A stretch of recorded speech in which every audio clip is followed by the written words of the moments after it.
Let's kick things off with this story. Now, Labour are running scared of Boxing Day hunters as tens of thousands of people turn out for their local hunt. Countryside campaigners are urging Sir Keir Starmer to stop the party's usual election attack on rural life. Now, the sport was banned in England and Wales back in 2004 by Tony Blair's government. Well, the tradition continues with dogs chasing the scent of a fox rather than the animal itself. That's sort of how they got around it. Now, the Countryside Alliance Chief Executive Tim Bonner says if Sir Keir chooses to tighten legislation further, there will be a fight.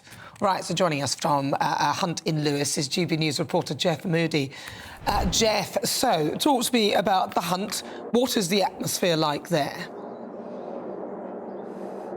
Well, the hunt finished a couple of hours ago. It took place just behind me here on the South Downs, but they met at around 10 o'clock this morning in the centre of Lewes. Now, they normally meet at 11 o'clock on Boxing Day, but they'd found out when they went to apply for a road closure for the meet, they found out that the protesters had got in first and they'd closed the roads in Lewes for what they call a wheelbarrow race to raise money for local food banks here in Lewes. So for a while, the hunt was stymied a little because they couldn't get their usual space, but they booked themselves in for an hour earlier, and that then made the anti-hunt protesters cancel their demonstration because they felt that a wheelbarrow race in the middle of crowds with horses and hounds wasn't a good way to protest. But the protesters were there. They were out in force still. Some of them with balaclavas on. There was a little bit of a scuffle, some fisticuffs at one point as well. But the hunt did win through. The hunt did set off as normal just a little bit earlier. It's amazing, isn't it, Nana, that it's been 20 years. I remember it so clearly. If you're as old and decrepit as me, you remember it well. 20 years ago, the amount of newsprint, the amount of articles, the amount of parliamentary time that went into that ban. And it was one of the first major policies of Tony Blair's New Labour, New Britain government. Right from 1997, they were pushing this agenda. And at the time, Nana, it was very interesting. The Countryside Alliance were the first real protest group to rise up against Tony Blair. I mean, there were others that followed in years to come, but the first major test of his leadership, the first major opposition to his leadership came from the Countryside Alliance, who said, look, you're going to decimate our communities. If this ban goes through, you're going to decimate rural areas, you're going to close down villages. So much trade relies on this, so much public goodwill relies on this. We'll have to put all our dogs down, all the hounds down.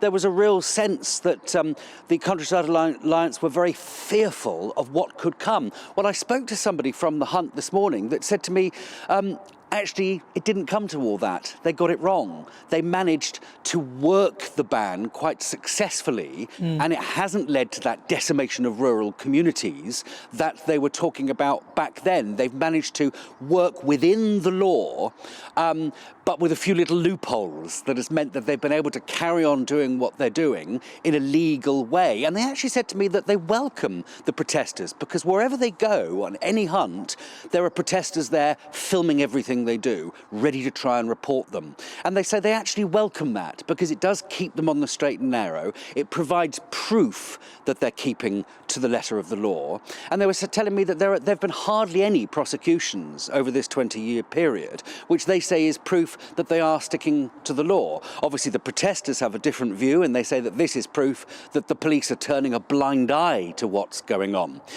But those loopholes, I think, are particularly interesting, because they have helped the hunt to survive these 20 years. But of course, we now face the very real prospect of a Labour government within the next year. And we're hearing already that the Labour Party is looking to try and look at those loopholes and see whether they can close them up and tighten the law so that the hunt doesn't go ahead at all. And the hunt, the Countryside Alliance and the hunts across the country are saying, look, we've worked so hard in the last 20 years to adjust what we do, to adapt what we do, to become within the framework of the law. And then here they are facing possibly more battles to come. So it's a worrying time for the Countryside Alliance. It's a worrying time for the Hunt too, as the prospect of a Labour government becomes ever more prominent on the horizon, if you like. But one very vocal Hunt supporter, somebody that loves the Hunt, knowing him like I do, he probably likes it for the sherry more than anything else. But that is Nigel Farage, who has spent the day at a Hunt in Kent. Yeah, I see you here every year. Yes. Why does this matter to you? Because it's an English tradition, and we should be proud of it. They're not doing anything. We do it because it's a sport.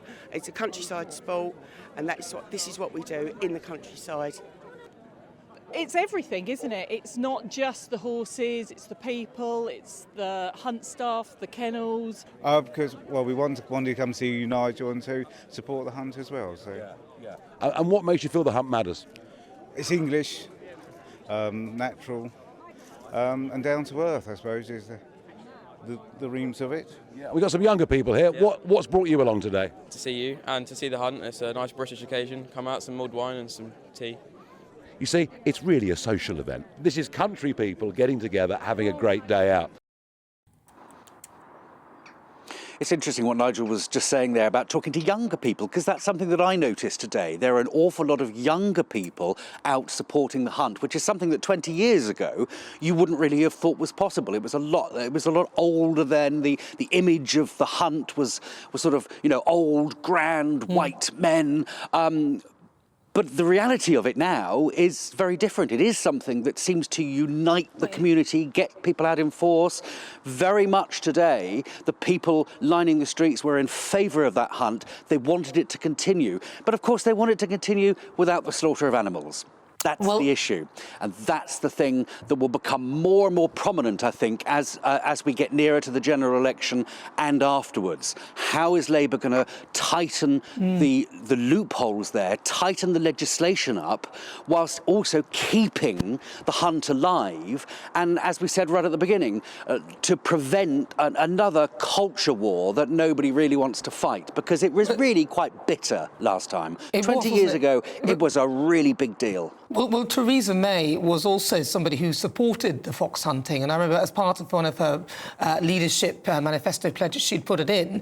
But the issue she had said was that actually the other methods of culling foxes, because fox hunting is one of those methods, it was one of those, and these are legal methods, are lethal baiting, trapping, shooting, den fumigation, den destruction and exclusion fencing, which is her argument was that actually other ways of culling foxes are far more cruel.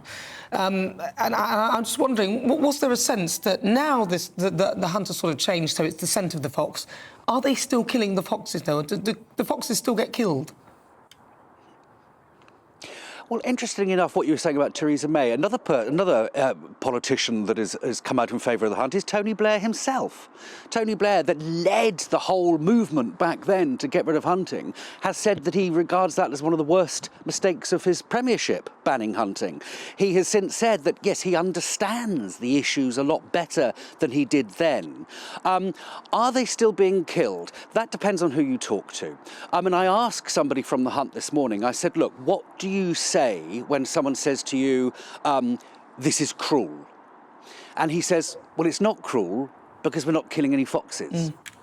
Now, they are very adamant that they are staying within the law, but of course the protesters are constantly trying to find footage of foxes being mauled to death, and it is true that, it does happen in places. It's not a foolproof system. If you've got a load of hounds, a pack of hounds out on a scent, and then they come across, they might well be following the scent, but if they then see a real fox, you can't really say to them, no, don't do that, it's against the law. So there is a sort of grey area to it. But certainly it is cleaned up over the last 20 years. Certainly it's not like it was back then. It's a very different beast now. But yes, that is the argument, isn't it? That how else do you tame foxes? People in the countryside have a very different view of animals than a lot of townsfolk do, don't they? You know, we sort of think of them as Beatrix Potter characters in a way, you know, cute, fluffy animals, whereas in the countryside, you know, it's their job to they're more keep on top of the pest control, isn't it?